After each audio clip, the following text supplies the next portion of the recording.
Hey everyone, welcome back to Corporate Decoder. Today R.D.A.C just filed an 8K, and it looks like they are extending their deadline to find a company to merge with. Let's see what this means.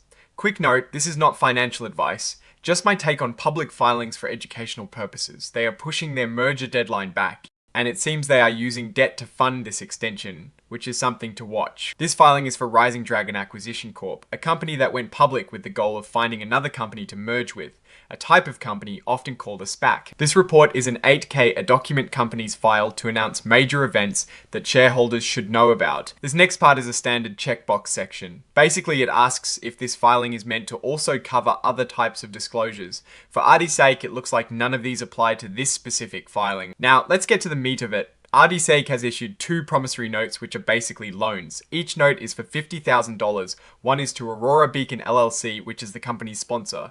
The other is to Seji Limited. These loans are unsecured, meaning there is no specific asset backing them up. These notes don't have interest, which is pretty common for SPAC extensions. They mature when the company completes its business combination, meaning when they officially merge with another company. The money from these notes is going into the company's trust account. This is the key takeaway. They are using these loans to buy themselves more time. Their deadline to find a merger partner has been extended to May 15, 2026.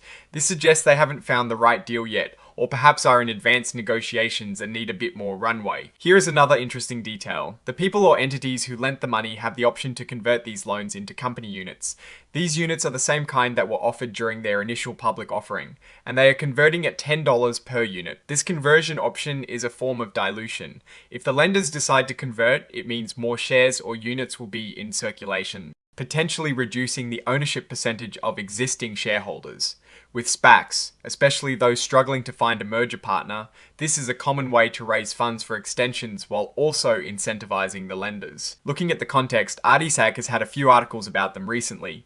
One in April of 2026 mentioned a daily gain in their stock, which is interesting given they are still searching for a merger. Another from November of 2025 announced shareholders approved a merger with HDAC Cayman Limited, but that merger clearly has not happened yet, or has been called off given this extension.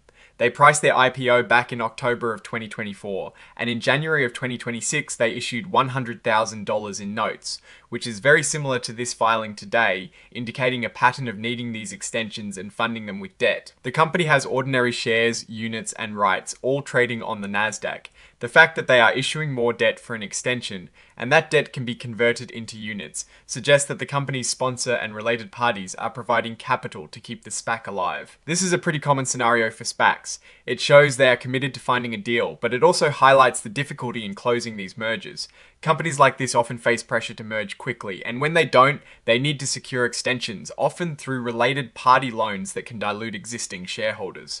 The fact that the notes are interest-free is good for the company's immediate cash flow, but the conversion option is a potential future dilution event. For investors, this means watchful waiting. You want to see them find a solid merger target, but also be aware of the increasing share count that could come from these convertible notes. The filing is signed by Lulu Xing, the Chief Executive Officer. This is standard practice for these types of reports. So, to wrap it up, RD's buying more time to find a merger partner by taking on more debt from related parties. This debt can be converted into company units, which could mean more shares down the line. It is a crucial period for them as they need to finalize a deal to avoid further complications. The risk I am watching is the potential for significant dilution if the convertible notes are indeed converted. What I am actually looking for is a strong merger announcement, one that justifies the extension and brings value to shareholders.